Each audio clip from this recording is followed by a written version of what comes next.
welcome to A Pastor and a Philosopher Walk into a Bar. The podcast where we mix a sometimes weird but always delicious cocktail of theology, philosophy, and spirituality.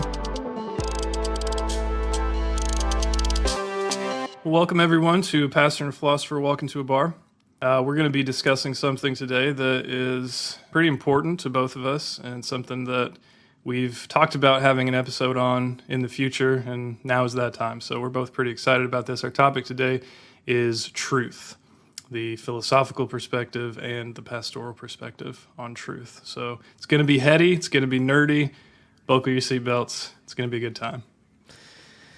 Fun times. Well, we have a really wonderful beverage in front of us that I'd love to talk about, to sample. I've been wanting to sample this. So Let's do it. Today we have Four Roses Single Batch Select. This is Four Roses. I believe this is their top offering. Retails for about $60 or $70, and it's a high proof. It's a I'm not going to say hot because I haven't tried it yet, but it's a high cut. What's the 52%? 52%. So that's on the higher end of the spectrum.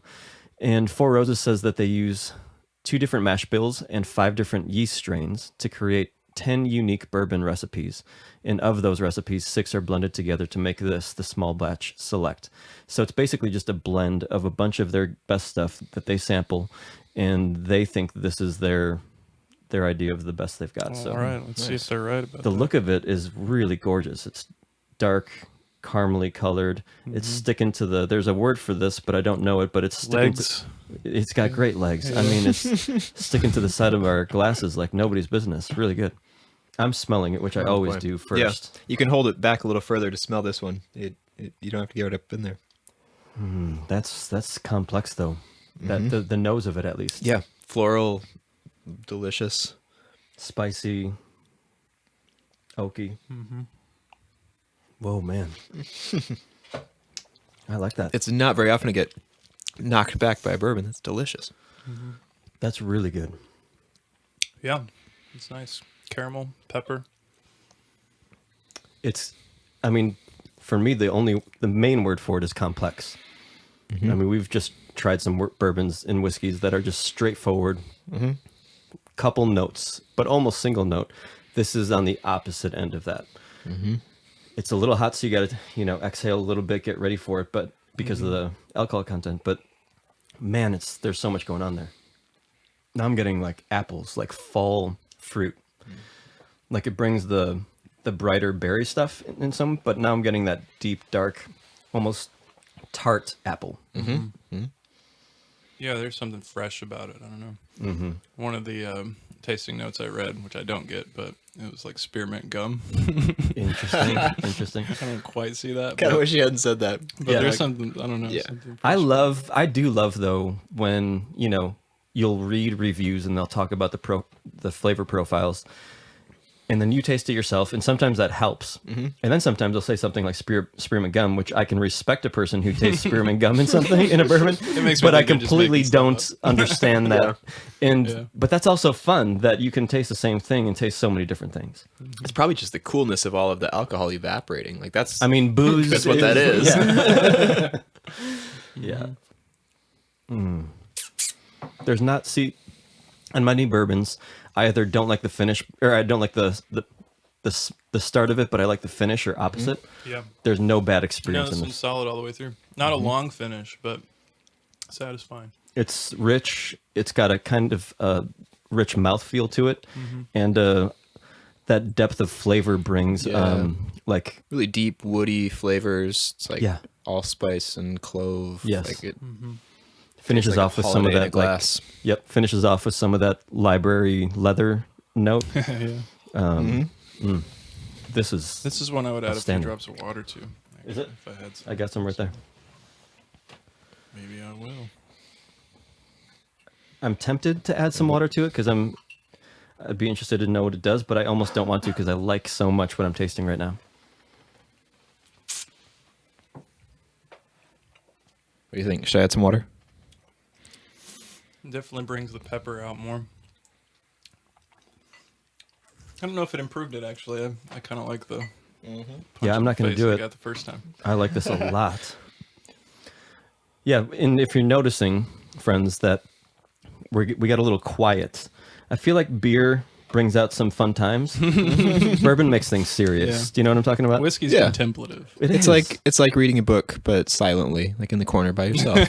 Well, and you got to actually like start turning inward if you're going to start naming some of these flavors and very articulate the introspective. experience. Yeah. Well, friends, Four Roses Small Batch Select. This is one that, for me, 60 or 70 is like way high on what I would spend on a whiskey. This is one that I'll put on my shelf and only bring it out for the special occasions because this is good stuff. You said this one could go on my shelf. Is that what I said? I think so. My shelves are all full. You heard him say that, right? Right? I mean, my man from Story Hill, BKC, hand delivered it to me, so we'll see about that.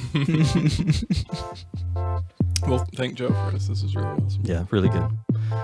Well, cheers. So one of the main things that I've observed in the course of our young podcast here is the way that we think about truth. And by we, I mean me and Kyle primarily, but Elliot and I and Kyle. The way we think about truth, the way we talk about truth, how we hold that word and that idea is quite different. And it's different in a way that I really enjoy. I really enjoy being challenged and pushed and being forced and challenged to critically think about what I kind of take for granted. And I really enjoy it around truth because to be honest with you, I've been uncomfortable for a long time with how many Christians and Christian leaders throw around this word truth just like it's, just on the tip of their tongue all the time. And like they have the corner on the market of truth. It drives me crazy, to be honest, a little bit. And as you talk about truth, Kyle, I've really enjoyed it. And you always say, we'll save this for another episode. We'll save that for another episode. Here we are. I'm excited to hear about what your idea of truth, what philosophers think of when they think of the word truth and the concept, and what are our options, what's attainable, what's just a nonsensical way to talk about it. Because again, when you hear Christians talking about truth, it's usually in regard to sexuality.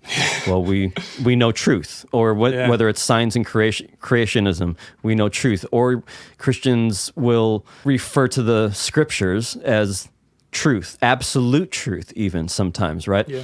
The scriptures.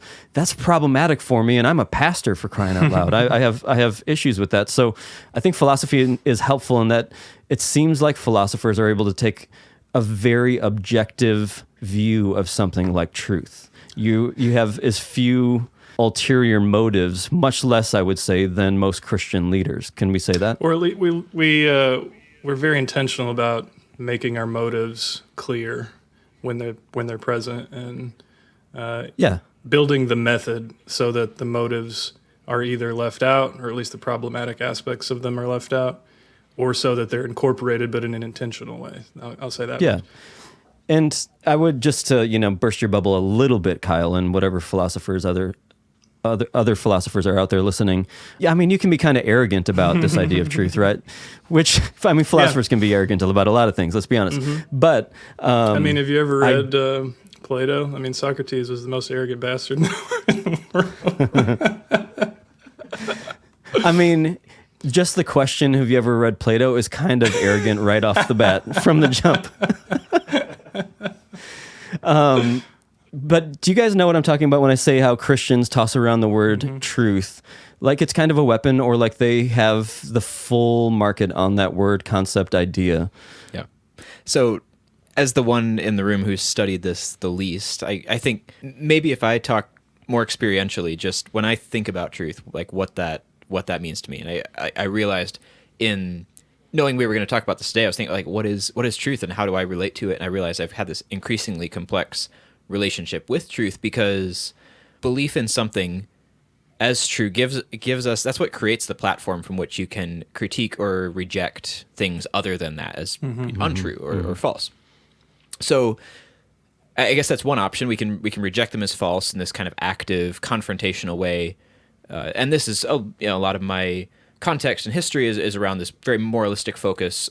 Like you said, we've cornered the market on truth, and this is ours. And so there's that, or you have to be okay to just live in this unresolved space where I say something's true and you say that something else is true, and we're just not going to resolve that, which I guess is okay. Sounds like the world we live in. Yeah. Or then there's this concept of like there's your truth and there's my truth and we all have our truth, and I just can't really wrap my head around that. It feels I like that, but I don't. It doesn't make sense to me. Yeah.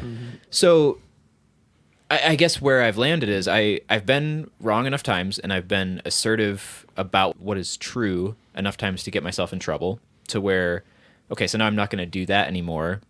I still see certain things as true, but the scope of what I'm willing to actually argue about is much less because I know I've changed my mind on stuff that I used to think was really core to who I am, and so I don't know what I'm going to believe next week or 5 years from now beyond a very narrow set of things that I would say are actually true.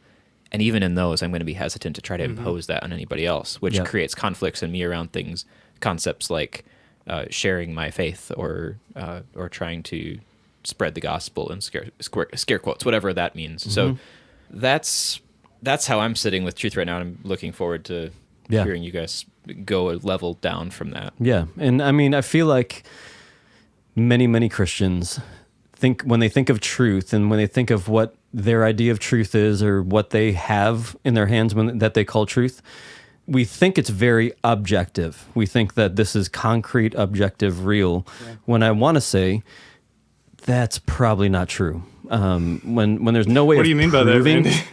when there's no way of proving something outright besides using your sacred text, it's probably fairly subjective and something that we do well to hold with some humility and hold loosely. But here's the pastoral side of me. I know that we have listeners who are listening right now, and already your hackles are straight up in the air, and you are either, if you haven't turned us off yet, you're getting ready to push that button.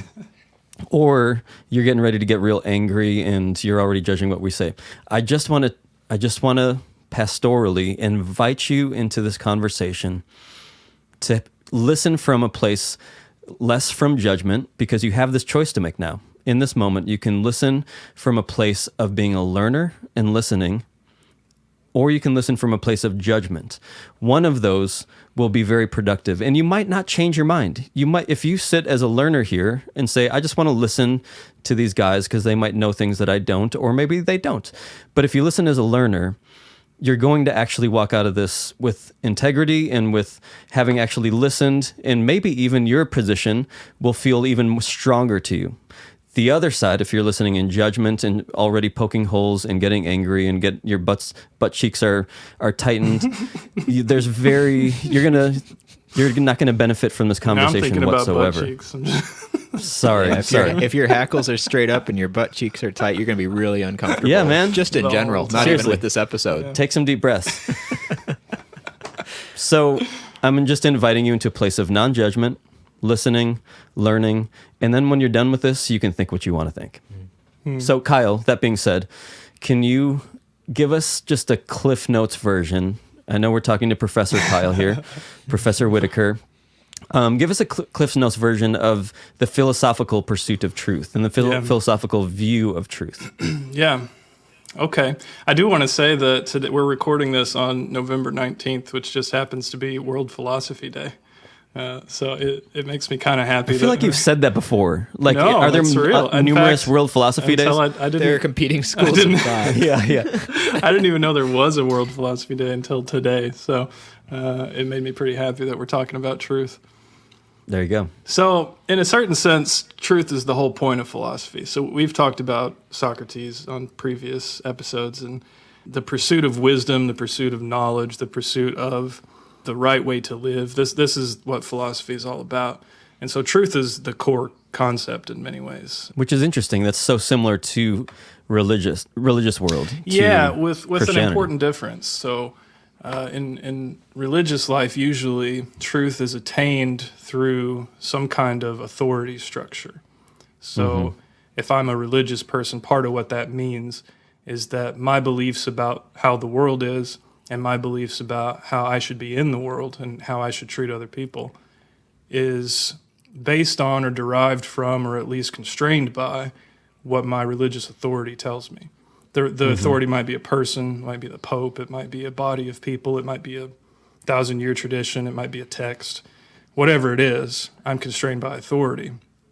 And truth is given to me by the authority in a way that I'm not free to then question it, right? The truth is received if you're a religious person. Okay. Or it's revealed, to use the more theological language. For philosophers, truth is discovered. Truth is a problem. Truth is something that we're ever in pursuit of. We're approaching it asymptotically. We're never actually reaching it, but that's our goal.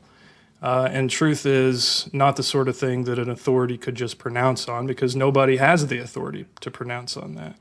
The authorities that have pronounced on it are viewed with suspicion by philosophers because they're humans too. And they're limited in all the same ways that the other humans are. And all of the other things you might view as an authority, like a text or a tradition, that can all be questioned. We can't be certain about any of it. So truth is a pursuit. It's the point of philosophy, but simultaneously it's the frustration of philosophy, because it never quite works out. So I like to tell my students at the beginning of each semester, my intro philosophy students, like, everybody we're going to read in this class was wrong. In fact, they were wrong about almost everything. And we know that they were wrong. Like Aristotle thought that the sun orbited the earth, and that, the stars were like self-reflecting consciousnesses and stuff. Like everybody else. Like everybody else. Period of history did. And like everybody we read is mistaken. But they were mistaken in fascinating ways, and their methods for discerning truth were the best. We've not surpassed the methods. We're still tweaking some of the same methods, actually, including Aristotle's, for what it's worth. So, which makes sense of why you philosophers are such slippery SOBs. You're really hard to nail down and give a real answer to things. Well, because we think the real answers that you can give are always partial answers. Yeah, no, I like that. Reality's complicated, Mm-hmm. And insofar as truth is the thing, and I mean, in some ways, one of the views we're going to discuss here is that truth just is reality. But insofar as truth is connected to how things really are, I mean, things are complicated. At the end of the day, we're animals. And we're animals that happen to have large brains through an accident of evolution. And grasping at the ultimate nature of things is just, it's going to take a while. And just in case there's any listeners who immediately were triggered when Kyle said our brains are accident of evolution, I disagree with him too. Don't worry. I don't disagree with the evolution part. I disagree with the accident part. Yeah, but we'll talk about that. We'll keep going. Too. So truth is said in many ways. That was an Aristotle joke for the philosophers listening to the podcast. Aristotle famously said that the very same thing about being is said in many, many senses. The same thing is true for truth. So in popular discourse, popular vernacular, how this word gets used by normal people on the street, right? It can mean anything from just whatever's out there, reality itself, the truth, right? It can mean something as simple as the opposite of a lie. Truth is simply an antonym for a lie. It can mean mere agreement. You and I agree about something, and I say that's true, and that's really all I mean by it, is that we agreed about it. It can be accordance with some kind of principle. It can be rhetorically, this is the way it gets used by Christians a lot, it's whatever I find to be morally significant, an opinion that I find to be morally significant or socially significant. It's important enough to me in my community, and so I just call it truth. And that's really all it means. It's nothing deeper than that. It's not analyzed any deeper than that very often. Or, and this is the way philosophers tend to think about it, truth is a property that's had by some cognitive state, like a belief. Or it might be a property of an utterance, something that I can say, so it's a linguistic entity. Or it might be a property of a proposition, which is a thing that bears meaning, which is related to language, but also a little bit distinct. So there's all these different ways of cashing out what that means, but philosophers tend to think of truth as something cognitive that describes ideas, either in the sense of ideas that are expressed in language or maybe just ideas on their own. And the thought is, traditionally, that every idea that can be expressed in a sentence, like a declarative sentence, has a value of either true or false. And to have a value of true means Well, there's some options for what it could mean, okay? The classic view, Aristotle's view, is that it means that that idea or that sentence or whatever matches up with the world. So the classic formulation is Aristotle's. He said, to say what is true is to say of what is that it is, and to say of what is not that it is not. That's what it means to say something true. And so even for him, truth is a property of sentences, or it's a property of something that you can say. And it has to do with whether or not that sentence or that idea matches up with the world. That's the classical view. That's called correspondence. So philosophers like to talk about that theory of truth as the correspondence theory, because it's this idea that there's a world out there and it really is a certain way, and it's independent of how we think about it. It's objective. In other words, it doesn't depend on humans. It doesn't depend on the whole consensus of rational beings. It just is the way that it is.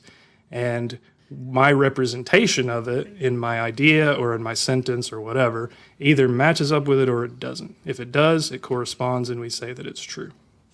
How do we make this episode required listening for our whole stinking nation right now?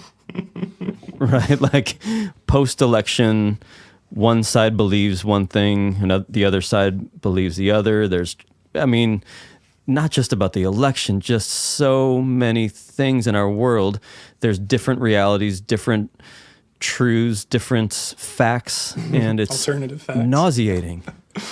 Different facts. Yeah. That doesn't make sense, but that's what. Yeah. I remember that went right after that happened. I was going to class one day, and I got on the elevator in my building, and an older guy gets on the elevator with me, who turned out to be a theologian.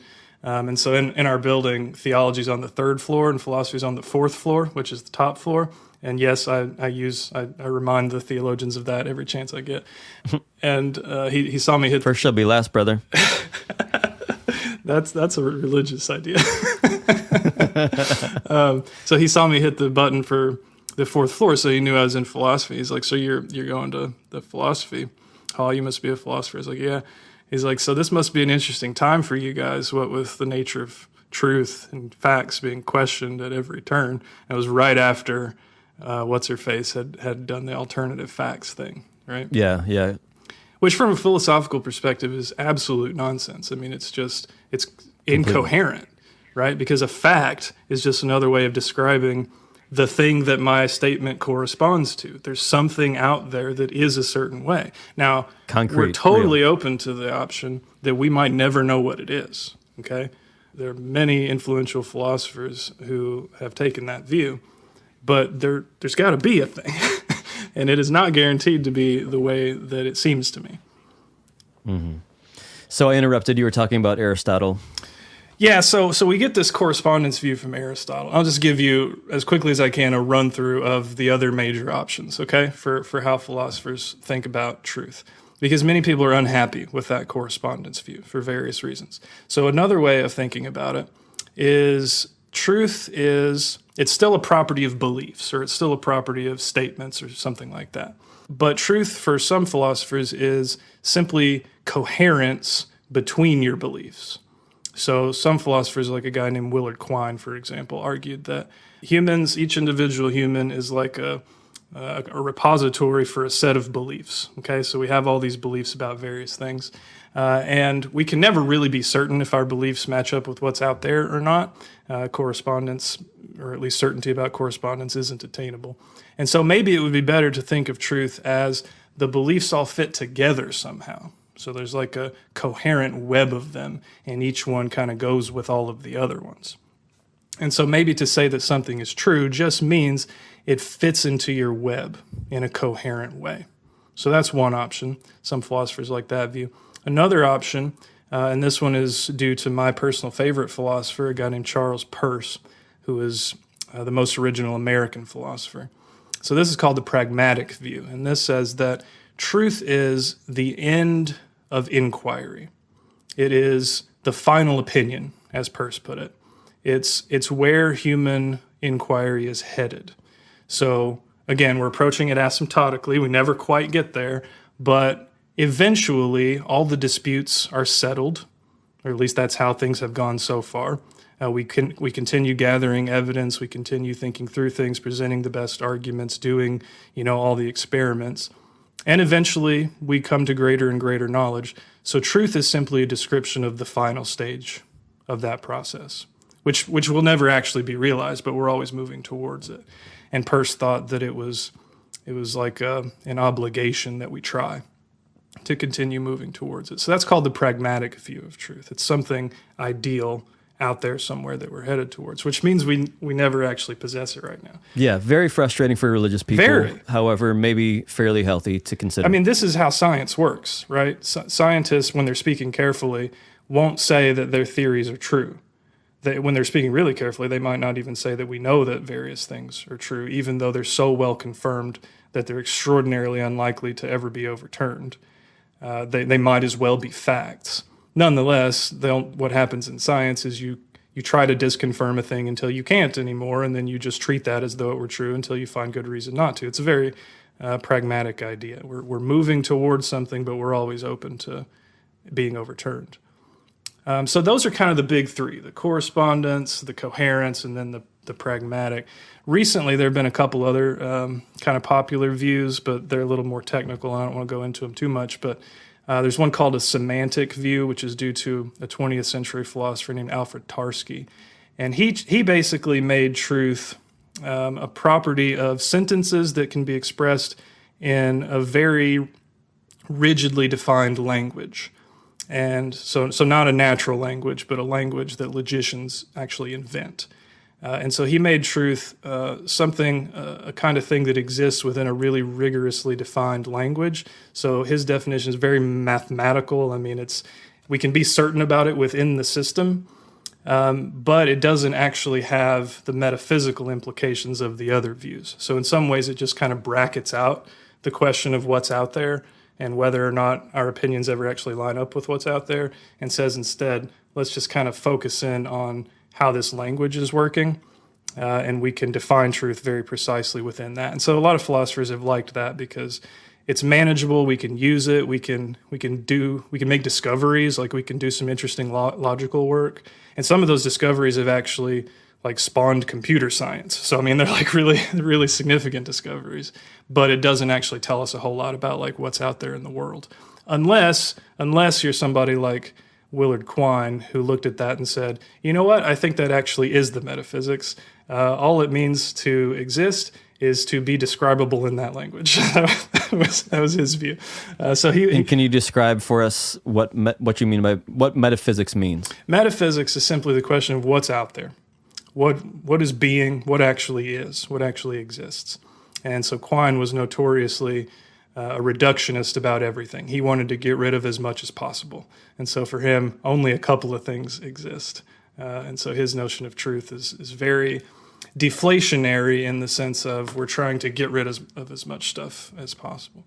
And that's actually the last notion of truth I wanted to mention is the deflationary theory, which has various parts, but a lot of people are just kind of suspicious about whether it's even meaningful to say that anything is true.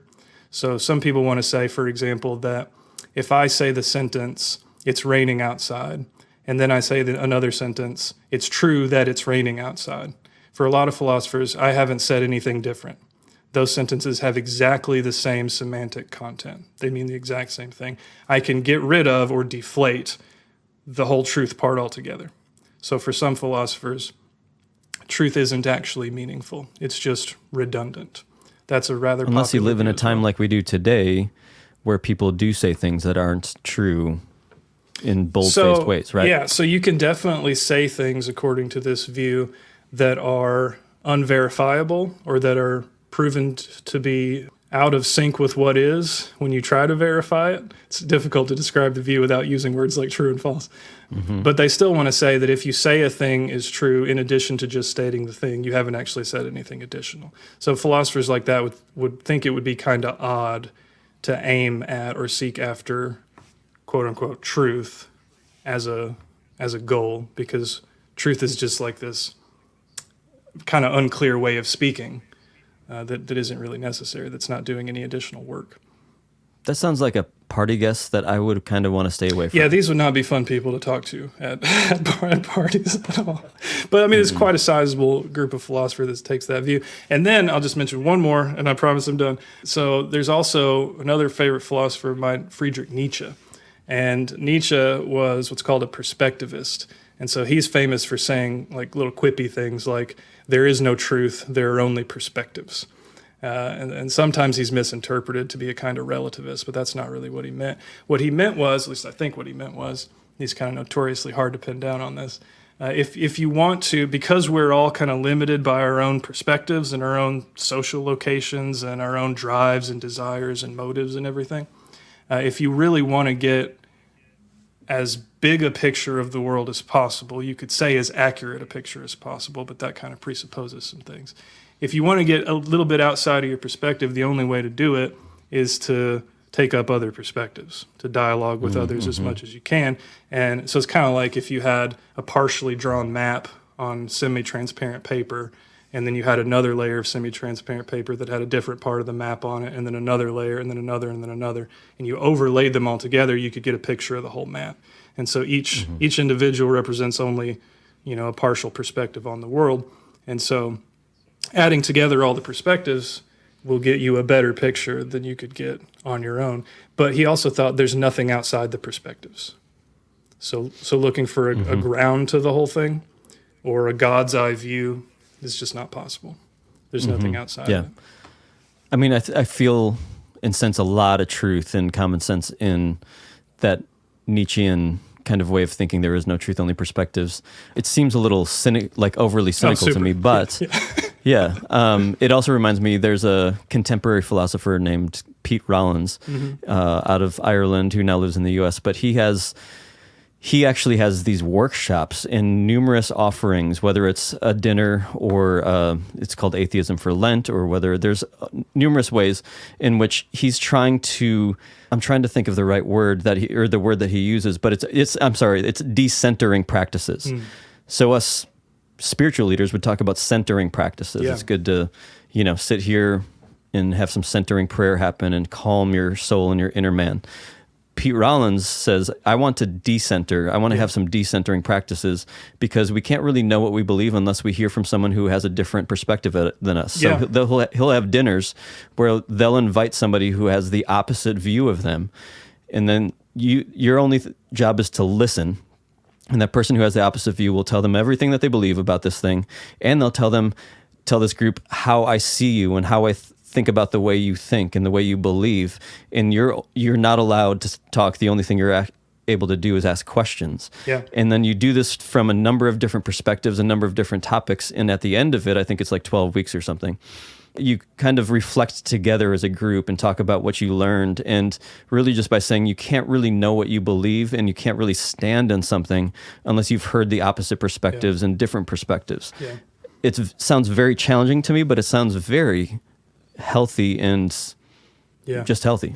And we should have him on the podcast. I think that would be an interesting I think chat. we will, He's a big fan of Nietzsche, so that's probably where he's getting it. So he's involved in what's called the Death of God movement or Death of God theology, which is straight from Nietzsche. Nietzsche's most famous for his proclamation that God is dead, which doesn't mean what you think it means. Various philosophers have described being informed, having their faith informed by Nietzsche in a healthy way. I would be in that group of people.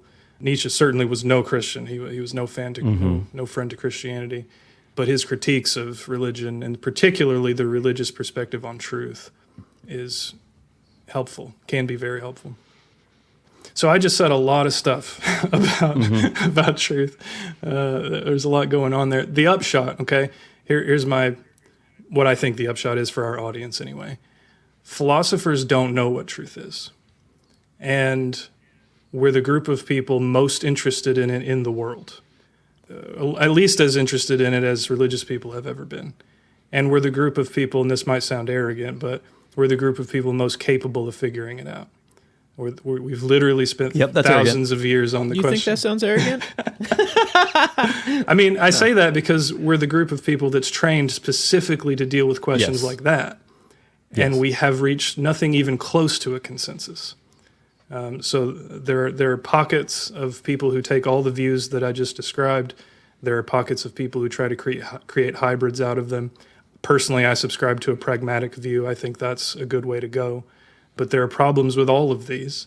And in many cases, trying to get clear logically on what truth is often leads you into paradox. So there are very famous paradoxes that philosophers and logicians who work on truth try to sort out, and it's very hard. So the upshot for me is we don't know what truth is, ergo, you don't know what truth is. Like, humans don't know what truth is. That's kind of the bottom line for philosophers. Now, let me say this much, okay, and then I'll turn it back over. There's nothing whatsoever wrong with believing that you are correct about how you see the world. In fact, it would be weird not to. Like, to have a belief implies, usually, there are exceptions, but usually to have a belief implies that you think the world is a certain way. Yeah, you think it's true. Yeah. Everybody thinks their perspective is correct. Everybody thinks their beliefs are true, and that's perfectly natural and good. That's as it should be. And people ought to defend their views, and you ought not to give up a belief if you don't have good reason to do so. Every philosopher I know would agree with that. It's just that no one has ownership of the concept, and no one can actually explicate the concept in a way that's convincing to other smart people. And when the church has, got some real eggs on its face, are when the church has thought something is true so strongly that they're willing to burn people at the stake because they have a different perspective. Well, you can understand why they thought that, right? If your idea of truth is that this is a thing that we received from God, so it's almost, you can think of it as a kind of humility. I think it would be a warped sense of humility. It's not a humility that I would recommend as a virtue. But I mean, burning someone at the stake or condemning someone or excommunicating someone or whatever was in a way an expression of humility in the sense of, who am I to say what is true? The tradition has given this to me. And by the lights of the tradition, you're outside of it. And the tradition has also told me what to do about that. It's a kind of obedience. It's an obedience that a philosopher would never see the virtue in. But from a religious perspective, you can kind of understand the perspective. So if I'm someone with faith and I believe that I know something of God or even heard something directly from God, is that where I should be stopping, or do I layer on this supreme human philosophical wisdom that makes it so that you can say there is none who knows truth? And I guess as someone of faith, which lens am I supposed to look through? Yeah, I mean, my recommendation, and it's simply that, because you got to do what you got to do, right? I mean, you're responsible for shepherding your own beliefs, but I would say test yourself to see how sure you are, to see how confident you are. Do you really know that? And there are ways of testing yourself, and the easiest way is to ask other people. and we can work together to find out if you're actually sure about that. And I bet, give us a few minutes or maybe a few hours, and I bet I could get you to doubt it.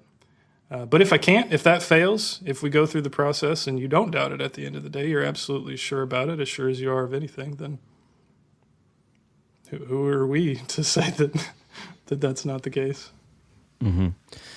Yeah, I think at the very least, we do well to be more careful with the word truth as Christians, as religious people. Yeah. Yeah, you get no argument from me there. So let's flip this around. So I just gave you that probably annoyingly nerdy take on what philosophers think about this. What's it like from your perspective? So how do you think about truth? How do you communicate the idea of truth in your position as a pastor? Yeah. It's interesting. You're going to get a different take from me than you would many, many other Christian pastors, because I grew up in that world that felt like we knew what truth was, and we've cornered the market on truth, and that's in regards to end times theology and eschatology. It's in regards to sexuality. It's in regards to who's in and who's out. That's in regards to science and creationism. That's in regards to everything, right? But it's been a long time since I've thought like that. I got quickly weirded out, even before I was a pastor, by the way that Christians used the word truth so willy-nilly and so in such a weaponized fashion. I would say I get very skeptical of it pretty early on. And now I'm just not one of those pastors that you'd hear talking about truth a lot. And some people don't like me for it. Some people probably have left our church because of it. And I just had this conversation literally a couple of weeks ago, a person who is considering leaving our church. And his first question was, do you believe in absolute truth? I was like, oh, here we go. All right, it's that kind of conversation. And his question was, he asked the question because he doesn't hear me talk about absolute truth so much. And so maybe that means that Pastor Randy doesn't believe it. Yeah. And very few people call me Pastor Randy, by the way. The Reverend. I bet there's a Venn diagram of the people that do and the people that use the phrase absolute truth. Yeah, sure. Well, no, most of the people who use the phrase absolute truth are pretty questionable about whether I'm qualified to be a pastor or not. But, and what I told him was, I probably believe in absolute truth, but it's not the scriptures. And he didn't love that. But so I'll go to where I think truth lies and then kind of unpack it from there. But when I talk about truth, I'm talking about a person. And I know that freaks you philosophers out, but that's just my take and where I am right now, where I've been for a while, and what I'm most comfortable with. I'm uncomfortable with talking about anything as absolute truth unless you're talking about the person of Christ. And then I can say truth is found in Christ. And I can say that because, everything that I've seen or heard from Christ in the Christian scriptures resonates in such a dynamic way in me, in such a deep way, that is elevated above anything, both in the scriptures and anything that I've heard. The person of Christ is something and someone who continues to make sense of things and to make sense of reality. And I feel like the further I get away from the person of Christ, the more unraveled I get. And the closer and closer and more connected I am to this person of Christ, both in my thought life and my soul and my devotional life, the more centered and real I feel, the more grounded in reality I feel. And I think the most inspired portions of the scriptures, by far, are the ones that speak to Jesus as truth. Ones like John 1, where it talks about the divine logos, the divine word of God that was before all things, and all things were created through this word, through Jesus. And John even says, we received the law through Moses, but we received grace and truth through Jesus. Now most of us just walk right by that, but do you realize what John is saying when he said that? He's saying that we didn't get the truth from Moses, right? Like the Old Testament, the Hebrew scriptures weren't this fullest embodiment of truth. He says we didn't get truth until we got Jesus. That's profound. And then I fast forward to Colossians 1, where the Apostle Paul said that Jesus is the image of the invisible God. So the Apostle Paul got something. He got that, like, this God that we believe in, that we put our faith and trust in and are giving ourselves to, he's invisible. She's invisible. This divine life is invisible. That's why it's called faith. We can't know. But we have this human one who we believe was fully divine and fully human. And this one named Jesus, the Christ, is the fullest expression of the divine life that we will ever have in this life. And that if we've seen Jesus, we've seen God. And so that just tells me that's the one thing I can have confidence in talking about truth, that truth is a person. And Jesus even said it himself, for crying out loud. He said, I am the way, and I'm the truth, and I'm the life. I am the truth. I'm very comfortable with that statement because it's so complex, but yet it's so simple. You're not able to reduce truth down into a formulaic system of bullet points. You actually have to observe and become a disciple of and give yourself to a person. And you have to listen, and you have to lay aside your judgments and your preconceived notions about what reality is, what truth is, and you just become a learner of this one who defied the religious leaders of his day, who was killed by the religious leaders of his day, who was killed by the empire, the greatest empire the world that was in the world at that point, and yet was probably has become the most followed and respected person who's ever walked planet Earth that we know of. So that's my perspective on truth, and I get very uncomfortable if we go somewhere outside of that. I can't stomach those conversations that makes truth out to be something that it's not. And I know, again, philosophers, I know that you're saying, well, that's what you're doing when you're talking about Jesus as truth. That's fine. We can disagree, but that person, that life is where I found the most truth of anything in anyone. Mm-hmm. And it seems like one thing you're both sharing is that there's this idea of some external thing that we won't attain or know, and we can't say that we've got it. Nope. It's outside of us, and we journey towards it continually. Yeah. If truth is a person, as in Christ, and by Christ I mean I'm a Trinitarian Christian, so I believe in Father, Son, and Spirit. I believe in this relational God, that this relational divine life that together they represent and make up who is God. And I believe that that divine life is the ground of being of all reality. And so when I talk about truth as a person, that's what I'm talking about, that the ground of being of all reality actually has been revealed in a person who is Jesus Christ. And I'll spend my life journeying towards truth whose name is Jesus. Yeah. For all I said about those perspectives on truth from different philosophers, I think everything you said could be consistent with most of those theories. So for correspondence, for example, I mean, the thing that's out there that our statements are trying to correspond to might be Jesus. It might be what Kant called the thing in itself, the noumenal world. It might be what Peirce called he had another name for it. I can't think. Thing in itself is that I am that I am. I mean, we could interpret it that way, right? It's kind of Kant explicitly had God in mind, because he wanted to make the case that humans weren't capable of knowledge of God. We weren't capable of knowledge of many things, but God is one of the things, because God is understood in classical philosophy as the source of being. God is the primordially existing thing from which all other things spring, and we are limited by our own cognitive filters, and we just can't access that. That was his view.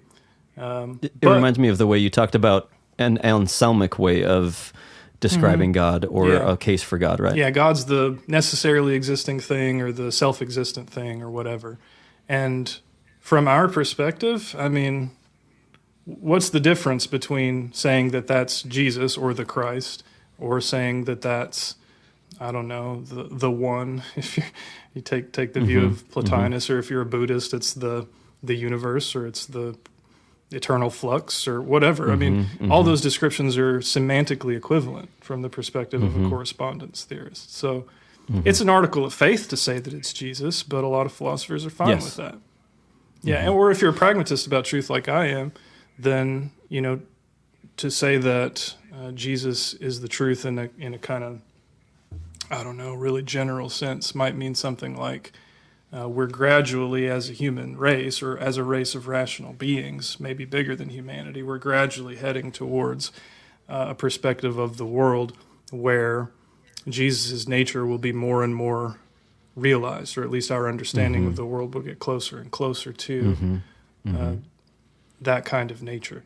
I'm okay with that. I personally, when I read that part in John about Jesus being the way, the truth, and the life, I interpret it ethically. I don't think that Jesus was trying to make a metaphysical statement or I don't think John was trying to make a metaphysical statement to satisfy the Greek philosophers, but he's the way for me to become fully human. He's the life for me as a human, and he's the truth in the sense of he's the thing that I should aim all of my religious beliefs at, and all of the things that I believe about how I should treat other people. I interpret it in a kind of ethical sense, but I don't think it's necessarily doing damage to the text or to the Christian view to treat it as more than that.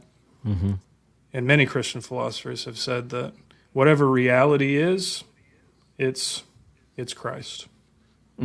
It's in ways that we don't understand. It's mysterious, but He's the primordial thing, And it's fun to me that on this journey towards truth, because that's how I would describe a real religious journey, and particularly for me, a Christian journey, is a journey towards truth. So I'm journeying towards that which is real. I'm journeying towards that which is the foundational reality of the cosmos, of existence, of reality.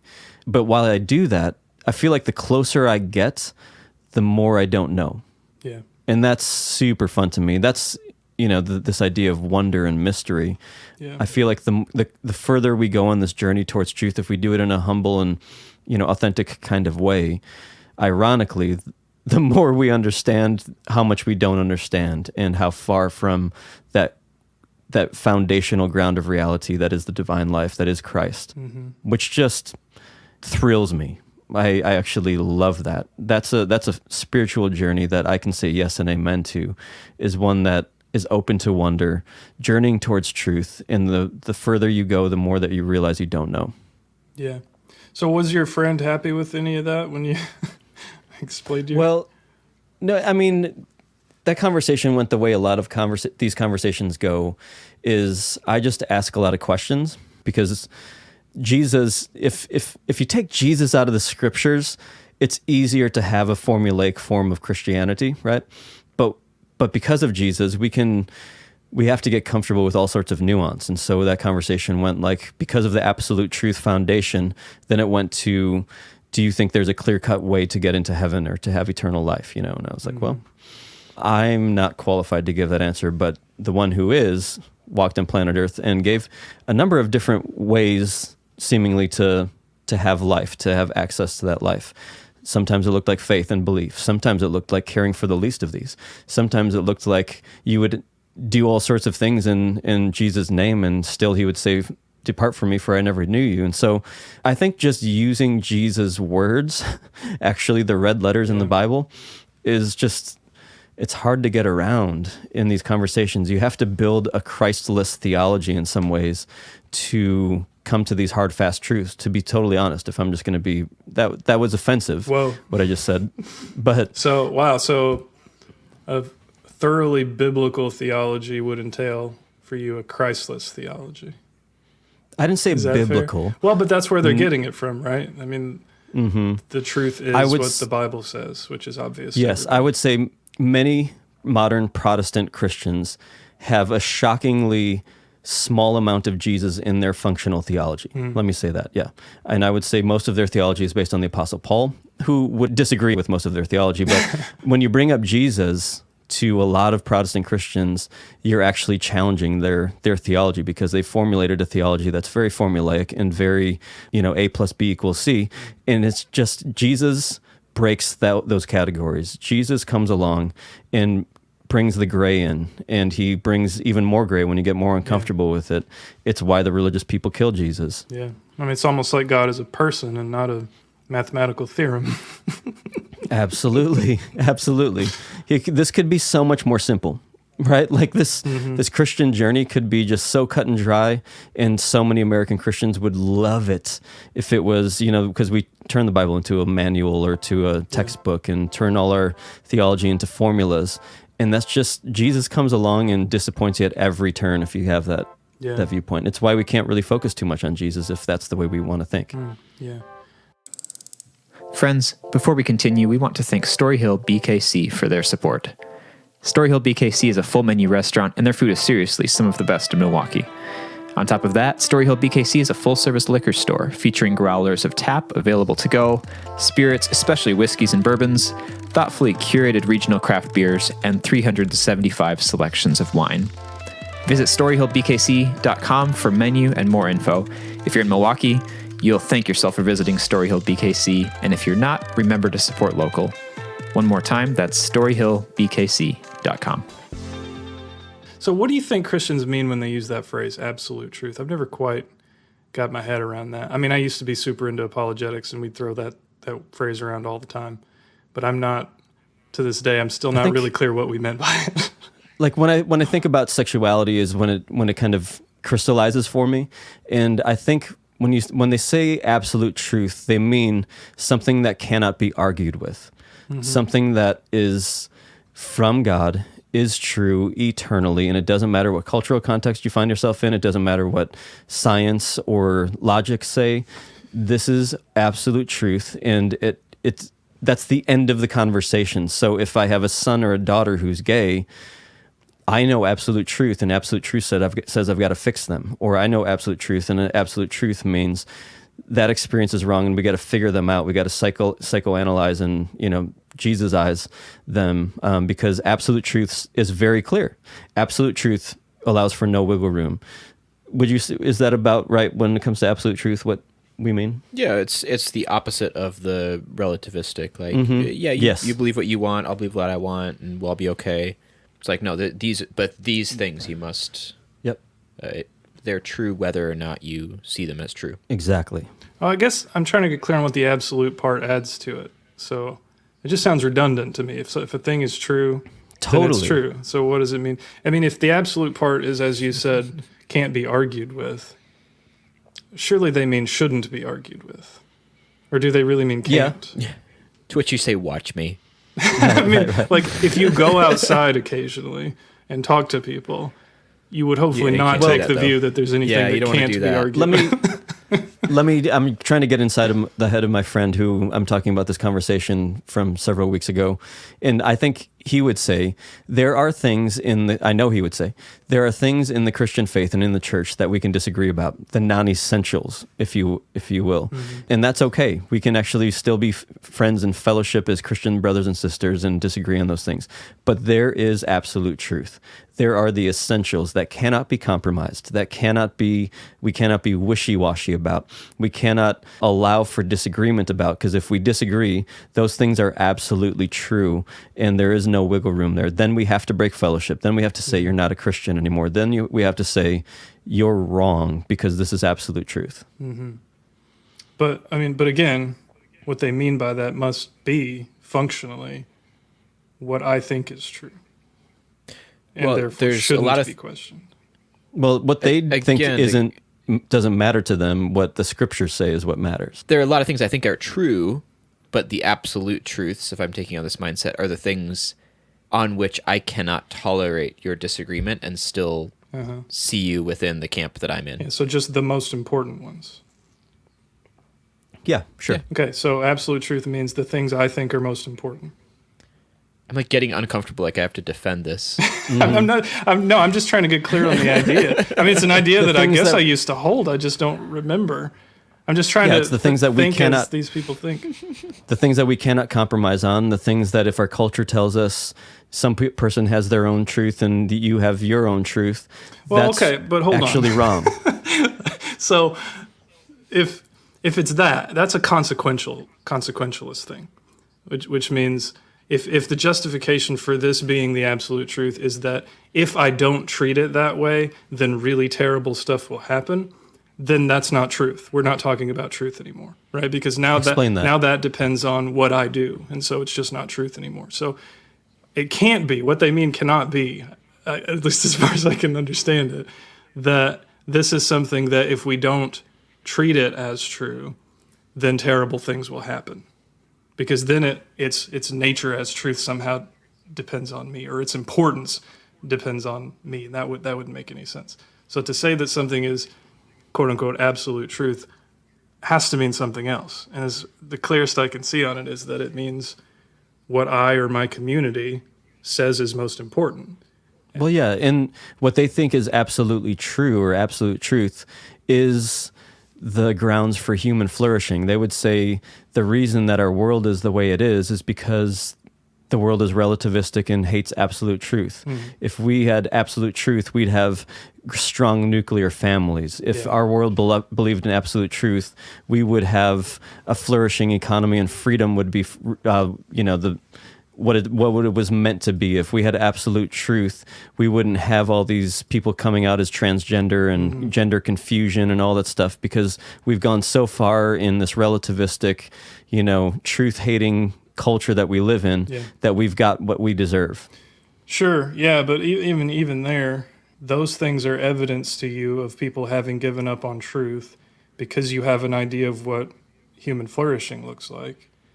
And if you're getting that idea from somewhere, you're either getting it from something external to your faith, in which case you're in the same boat as the rest of us, you're just a hypocrite about it, or you're getting it from the Bible, in which case your view is circular, or you're getting it from your tradition, which is still just a circular. So, And what do you mean by circular? it's kind of like when somebody says you should believe the Bible, and I say why, and they say because the Bible says so. If I Because it's the Bible. yeah, I mean, if I think that not grasping absolute truth will lead you to unhappiness or will prevent your flourishing as a human being, but my notion of absolute truth is derived from my own opinions or the tradition of which I'm a part, and I say, well, why is that the correct notion of human flourishing?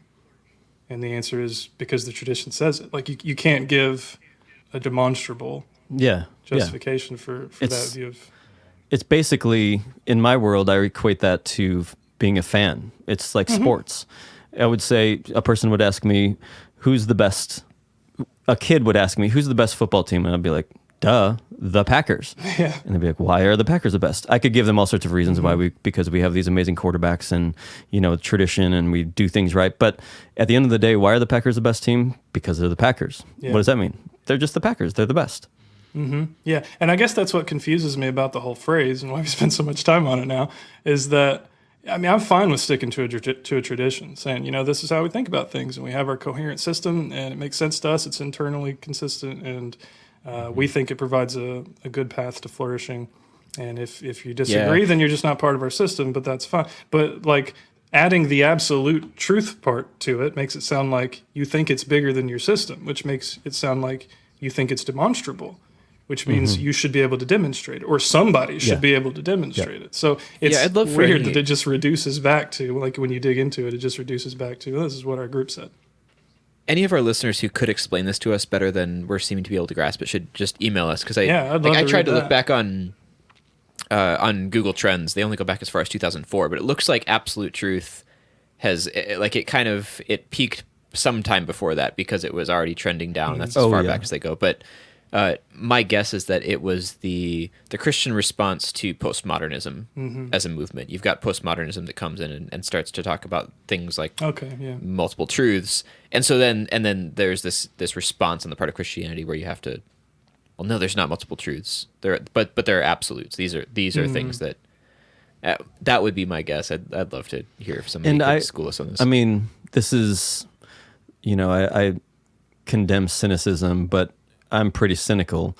I want to say this is part of the reason why we see so many people walking away from the faith, from Christianity, is because we're obsessed with little weird, cult-like ideas like absolute truth. Like that, we just don't have to obsess over that and talk about it ad nauseum because it's just not helping us, I would say. Let me ask you this, Kyle.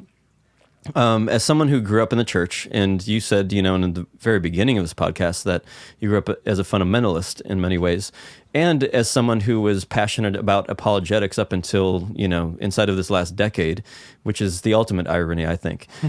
And as somebody who still identifies as a Christ follower, how would you recommend that we who identify as Christians, because I sure hope there's some non-Christians and some atheists and some other faiths listening, but how would you recommend that we Christians think and talk about truth? Do it less. Okay, there's a good start. Listen to experts, people that know what they're talking about. Don't take a concept that's exhaustively studied in some other area and then co-opt it and claim ownership of it and give it a kind of parochial definition and then insist that be the definition for everyone else. It's not a way to win friends and influence people. If you know what I mean? I don't know. Maybe it's my apologetics days jaded me for the whole Christian use of the concept, but what we meant by it back then was the ability to clobber somebody in an argument. That's what truth was, to vindicate your position. And I don't see that as a Christian idea anymore. In fact, I see it as a sinful idea more often than not. So I'd like to see less emphasis on truth and more emphasis on love, personally. Not that there's not room for a robust notion of truth within Christianity. I think there is, but I think maybe the church would be well served by spending a generation or so just trying to put truth on the back burner for a while and focus on love a bit more. I mean, if you think reality is one thing, then, and you think that thing is love and you think that thing is truth, then either one should get you there. So let's just focus on love a bit and see where we end up with the truth. I mean, that would be my hope for the church. But I don't know. For me, the focus of the Christian life should be on being as faithful and as loving as possible. But I think both faith and love have a kind of rocky relationship with truth in the way that it's often practiced in the church and has been practiced. And then I don't just mean evangelicals either. I mean orthodoxy in general. I mean the idea that religious people have ownership of understanding reality. That seems to me in tension with both faith and love, which are supposed to be humble things. And I don't see a lot of humility in that sense of ownership. Even if we think, as any good Catholic would, that truth is a gift of God somehow. Nonetheless, I'm still a fallible human who's trying to interpret it the best I can alongside other fallible humans who don't see it the way that I do. So, yeah. And just in case there's any good, wonderful Christians who are, again, getting a little angsty right now, I'm just going to encourage you, with keeping in mind what you just heard from Kyle, stop your car, stop cutting your grass, whatever you're doing, and on your phone, go turn to 1 Corinthians 13 and read that through, and then see what you think. Yeah, I don't see Paul talking that much about being able to, I don't know, vindicate your view. He definitely argues a lot. Okay, so to be fair, he definitely likes to win arguments, but it's definitely all in the service of getting people to love each other better, to be more faithful. So I don't know. I think I just want to advocate for more humility and less confidence that we possess the truth. It's okay to think that you know what's correct. It's okay to try to convince other people about it if you do so in an honest way and in a way that preserves the dignity of the other person, which a lot of times we don't. But to think that you possess it, that it's your thing, that's a problem. Yeah. So this is getting at something that, an idea and a concept that I think I'm quite certain you introduced me to, that I'm really, really a huge fan of now, which is this idea of epistemic humility. Epistemic being like how we know what we know, right? Yeah. Being humble about what we know, epistemic humility. I think Christians would do very well to acquaint ourselves with this idea of epistemic humility. So Kyle, can you just unpack just a little bit more again for us the concept of epistemic humility and why it might be a virtue in this day and age? Yeah, it's regular humility applied to what you know. So regular humility is a virtue. You're putting the interests of others ahead of your own, but you're also not denying or downplaying or deprecating your own interests. You're simply focused on the good of others. That's your fundamental orientation. And now apply that to knowledge. Well, I'm focused on learning from others. I'm focused on building something together with a community of people, because I think we're better together than we are as individuals. So in a way, it's just the opposite of overconfidence. It's the opposite of going it alone, being sort of a lone crusader and figuring things out. So actually, I wrote a blog a little while ago where I talked a little bit about this. So I give a description in there. How very early 2000s of you. I know, right? Yeah. So I give a description in there of an epistemically humble person that I just want to read for you, if that's okay. It's just a couple of paragraphs. So I say, the epistemically humble person will know both her own limitations and her strengths, how important it is to rely on others for what she knows. She'll be focused on learning from experts and on making a genuine contribution rather than appearing to make a contribution. She'll recognize that her own opinions are not obviously true and will understand that disagreement itself is evidence of this. She'll be quick to say, I don't know, when she doesn't know. She won't succumb to the pressure to pretend that she knows or to excuse her ignorance by redirecting attention to all the things that she does know. And moreover, she will readily change her mind when presented with new evidence, which tips the scales in another direction. And she won't pretend that she didn't change her mind, or pay lip service to the pernicious idea that changing one's mind is a defect. When dealing with others who believe differently, she will remember what it's like to hold a different view and will try to be grateful for those people who listened to her and helped her then. She will keep in mind that people often have bad introductions to ideas and will try to find out how they understand what's at stake before launching a counterattack. The humble person will present her opinions when it is appropriate to present them, such as when people ask, or when she is an expert, or when she can highlight a point made by someone else that went unnoticed, or when she's aware of being able to articulate an important point clearly. And this is important, she will present her opinions with her level of confidence. So I believe this, but I'm not certain about it for the following reasons. And she'll know when not to have an opinion and will be comfortable saying, I don't have enough information to take a position on that.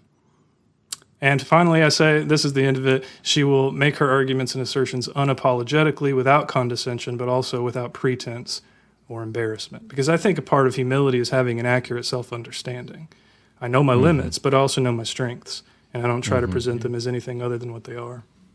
Yeah. All that sounds fantastic, but makes for a really bad preacher. People like certainty. You're joking, but we could really dig into that. Yeah, I want to dig on that a little bit. Yeah. So we've already recorded an episode with another philosopher where we kind of dive into this a bit, and we haven't released it yet at the time of this recording. But this is important. I mean, there is a sense in which evangelizing, or not even just evangelizing, but exhorting people to faith, which is part of the job of a pastor. I don't want to say that it can't be done humbly. I think it can, and I think you model that pretty well usually. But it lends itself to overconfidence. You kind of have to... I remember, so I used to, back when I was doing my apologetic stuff, I would go and speak places sometimes about that stuff. And a buddy of mine who was kind of my mentor, also really into that, was giving me some advice on how to do it one time. And he said, when you walk into a room, you decide the room is yours and you own it. Yeah. You own the audience. And then when you walk out of the room, you give them back. And you have to very intentionally do that. And so I kind of trained myself to do that. And it's really easy to forget the second part. And I think pastors are in a hard position because they have to speak in a way that's exhorting and upbuilding, but they also have to speak in a way that's humble and that doesn't let on that they know more than they do. And that's a hard road to walk, which is why I don't think everybody should do it. Mm-hmm. Mm-hmm. Is it possible, Kyle, to have real faith in something, in the divine, while holding that faith with epistemic humility? You described a lot within, quoting your blog post, but what does that look like? Where have you seen it in a person? And what does it look like? What's the flavors? Yeah, it's definitely possible. I mean, I think you successfully do it most of the time. I think I've been actually blessed to be surrounded by people who are a lot better at faith than I am for most of my life. And I've seen really good examples of humility. It's like C.S. Lewis said, when you're around a humble person, you probably don't really remember it. Probably doesn't stick in your brain very well because they were probably just good conversationalists. They probably just were interested in you. Mm-hmm. I've definitely seen a lot of really great examples of that. I mean, I think it just looks like presenting your confidence and presenting your doubt transparently, and never pretending. I mean, pretense is the opposite of humility. So, and anybody can do that. You can do it about anything. I can pretend to know more than I do about theories of truth. I can pretend to know more than I do about how to be a faithful Christian. And I think that's what you just said there, talking about what being confident about what you believe and being honest about what you doubt. I think that's why this conversation, one of the reasons why this conversation has gotten so difficult and so needed in the church is because of this, what we've talked about before, the idol of certainty in the church. That it's for for any Christian to have doubt or uncertainty about something as it goes with their faith journey, theology, what have you, that's a scary and dirty place to be. You're not allowed to do that in a lot of the church. I mean, our church, you are allowed to do that, but I remember talking to someone who's from our church network, and I talked about how we're going through Ecclesiastes at this point, and we're talking about doubt and uncertainty and faith crises and giving space for that, and he was blown away that we would be talking about this. Now, he lives in the Bible Belt, where it's especially, profane to admit any doubt or uncertainty, but the church has replaced, I think, much of the Christian church has replaced faith with certainty. And really, we can't get it through our heads that those are opposing concepts, that one doesn't match with the other. It's just not the fact. And the Apostle Paul, let's go back to the Apostle Paul, maybe someone who we on the other side of this conversation would like to quote more than anybody. The Apostle Paul didn't say certainty in the reality of Christ will save you. The Apostle Paul said faith, and even in the Greek translation, it's faithfulness to the way of Christ is what saves you, if anything does. And that's just diametrically opposed to this idea of being certain, of not having any doubt, of knowing. How did we get to this place where we replaced faith and belief with certainty and knowing? And by knowing, I mean a very silly sense of knowing. Yeah. That's a question for a historian. I think we could do a whole episode on that. We should definitely probably have one on the podcast. I mean, I think the answer, whatever it is, would be pretty frustrating. I mean, in my experience with the Holy Spirit, certainty or even confidence about propositions has really never been even part of the interaction. The Holy Spirit has only ever led me away from that, if I'm frank. And so I have a hard time, and I know that I have really good Catholic friends that I respect a great deal, and I have friends who are parts of other traditions who would take a similar view as the one I'm about to critique. But I have a really hard time thinking that orthodoxy was the result of the leading of the Holy Spirit. The battening down the hatches about what's true was the result of following God. That's a huge thing to say, and probably not a very humble thing to say, because I'm one little guy in this long tradition of Christians trying their best. And I think most of those people were probably trying their best, and they were sincere, and I'm sure they heard from the Holy Spirit. But in my interactions, and that's all I can speak to, that's just not what she does.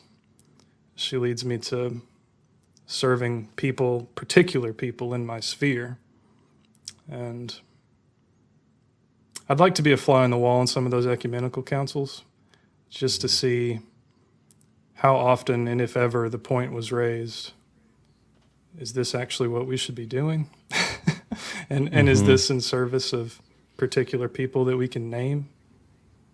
Again, that's a question for a historian. Maybe it was. Yep. So, friends, if you're still with us, if particularly you friends who were getting a little bit insecure and, angry during the beginning of this episode, if you're still hanging with us, if you're still here, I just want to say maybe that same spirit that Kyle was just speaking to is offering us an invitation out of a prideful religion that's built on pretense and into a never-ending journey towards truth that we'll never fully wrap our hands around and our heads around and our hearts and our spirits around, but we're never going to stop journeying towards truth. We're never going to stop journeying towards that which is real. We're never going to stop journeying towards Christ, and it's going to be the best, most beautiful journey that we could ever go on. It's going to be painful. It's going to be, there's going to be grief in it. There's going to be disappointment along the way, But the whole time, even in our grief, we're going to be invited into truth. Even in our pain, and even in our wrestlings, even in our longings, we're going to find truth there because we're going to find Christ in those places. And so maybe we're just being invited into a different way of holding and looking at and walking with our faith that is a lot more appealing to both yourself when it comes down to it and to the people around you, and actually seems a little bit more Christ-like in the way we find it in the Gospels.